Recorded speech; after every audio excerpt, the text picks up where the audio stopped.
The former Oregon quarterback joins us now. Let me start with the Jameis Winston situation, Joey. As a former quarterback, what is protocol? What is etiquette there on both parties, the quarterback and the official? I think protocol is not to push them. I mean, that would be probably step one. I understand the emotions of the moment of trying to go at tempo, trying to get some momentum going, but he pushed him. I mean, there's no getting around that. I mean, it was a left arm, forearm right to the gut, and from what I see, something probably should have been done about it. What would you have done? Well, you flag him, and by rule, you flag him, and he's out of the ball game. But it's a moot point now. It's done.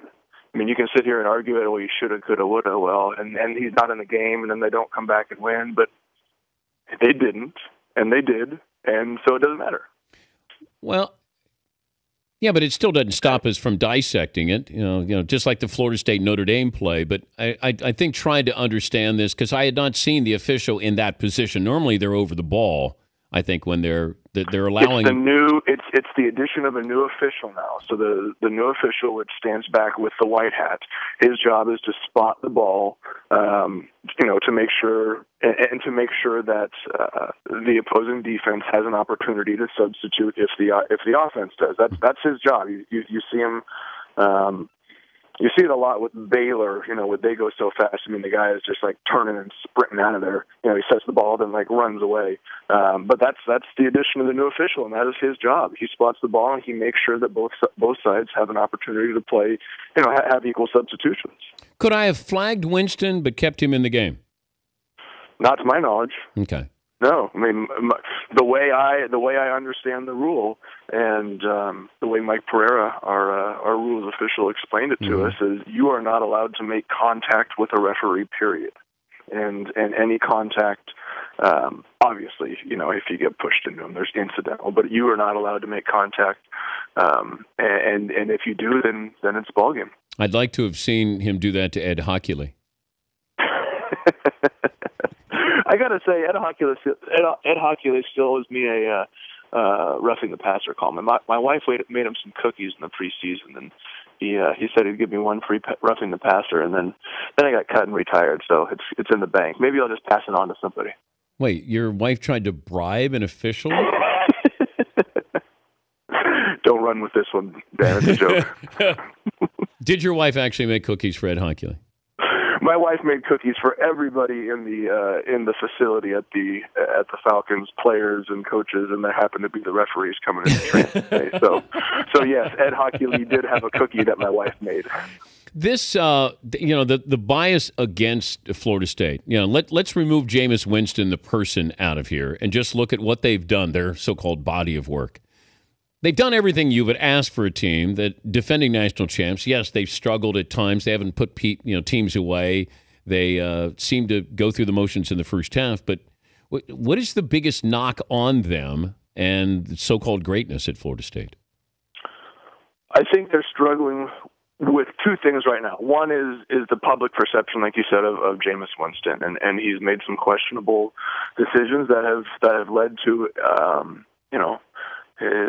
I guess the creation of this persona that a lot of people, aren't happy with. But I think too is the fact that they're being compared to last year's team, and they're not last year's team. They're not the team that's going to go out and dominate everybody in the way that Florida State did in 2013. And the fact that they're not doing that, people are penalizing them for it, and frankly, it's ridiculous.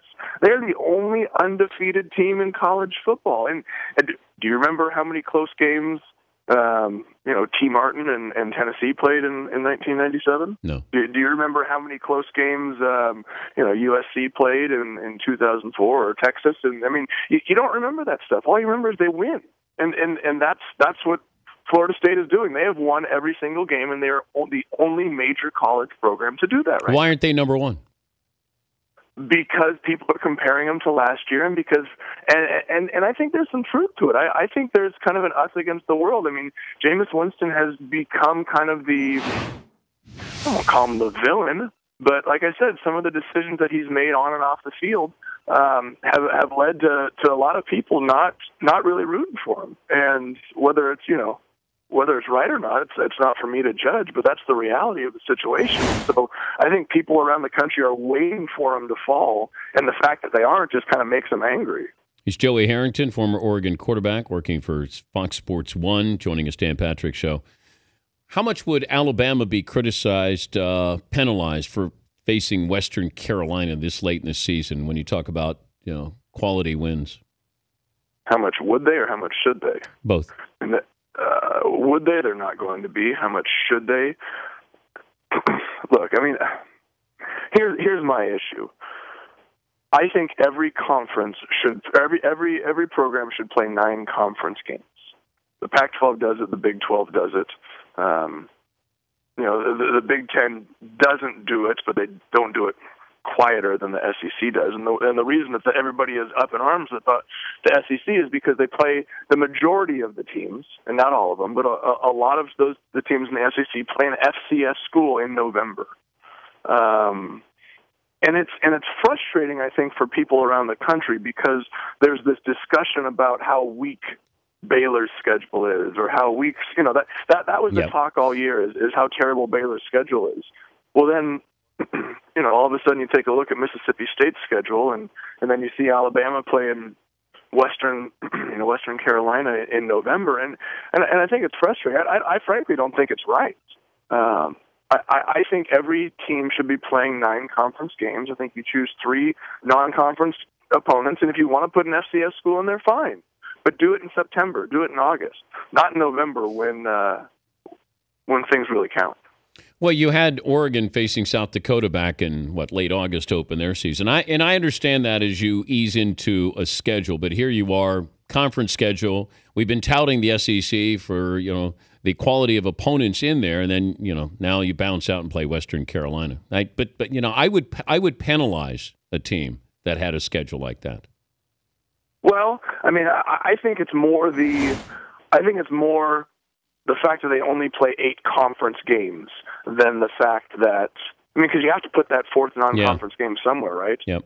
And if you substitute Western Carolina or the Presbyterian Blue Hose, nothing against the Blue Hose. Let's be honest, but they got the tail kicked a week or two ago. You substitute that game out for a conference game, and now there's no discussion. That's the solution. Is everybody plays 9 conference games, you don't have to worry about it. We have all this passing offense in college football, and all of a sudden, back-to-back weeks, we've had over 400 yards by a running back. How do you explain that? They're good. Samaje Perine, I had him a couple weeks ago, the Oklahoma-Baylor game, and this guy is a 240-pound bowling ball that moves like he's $190. He didn't even start yesterday. Or I know. Saturday. That's how deep Oklahoma is at tailback. Yeah.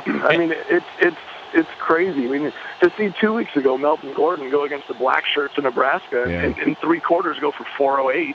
I don't know. It's fun to see. To be perfectly honest, you said it. It is a pass-happy college football, and it's nice to see a little bit of balance every once in a while. And I'm thrilled for Samaje. That's a fantastic thing to do. But you got to feel a little bit bad for Melvin Gordon. Yeah, I do. The record for 1 week. Yeah. Yep, I do. I wonder what it does to his Heisman campaign now that somebody surpassed him. I was asked that. Is that going to change your vote? And I go, I don't know. What do you have, 200 against Iowa? He's got 2,100 yards so far. I think he's still there with Mariota. So, I think it may. I think it takes a little bit because so much of the Heisman is having that moment. Yeah, is having that. My year was when Eric Crouch caught the reverse pass for the touchdown against Oklahoma, and Nebraska beat Oklahoma. And did you know that Crouch won the Heisman when he had that touchdown reception? Not at that moment, but as you kind of started putting things together, because that was probably like week 8 or 9, I think. It was somewhere just past the middle of the season. But did you have a better time than Crouch did in New York City when you went for the Heisman? Oh, you better believe it. I heard that you would have won the Heisman. For that, you had fun in New York. Well, let's just put it this way. At the opening dinner, when we got there, they introduced Rex Grossman from University of Florida, Kenny Dorsey from Miami, Eric Crouch from Nebraska, and Joey Harrington from Oregon State University. Oh. So the president of the Downtown Athletic Club did that. And so the moment I heard that, I was like, well, you're not winning. I'm not winning. Drink, please. A couple, please. Okay, so your top 4 after this weekend is going to be, will it match? Florida State, number 1. Okay. No argument, period. And frankly, anybody who argues against that is, well, they can have their opinion. Okay. Yeah. Number 2 and number 3 are Oregon and Alabama. How you put them in there? I mean, I know it matters in terms of the Rose Bowl or the Sugar Bowl and the who plays where geographically. But right now, I don't know. We'll see how that one plays out. But those are 2 and 3. And here's the thing. At this moment, I put TCU in at number 4 with the caveat: when and if Baylor beats Kansas State, they take that spot. But at this moment, that win, TCU's win against Minnesota, while at the beginning of the season didn't look like a whole lot, that's a quality win right now. Yep. And so TCU's beat Oklahoma, Kansas State, and Minnesota. And granted, Baylor hasn't had a chance to play Kansas State. They play in the last week of the season in what will be effectively the Big 12 championship game. But until Baylor gets that extra quality win, I know they beat them head-to-head, but TCU would be 4, Baylor would be 5 in my book, with the asterisk being if Baylor beats Kansas State at the end, then they take that 4 spot. He's the pride of Oregon State. He's Joey Harrington. Good to visit with you, Joey. You too. Thank you, bud.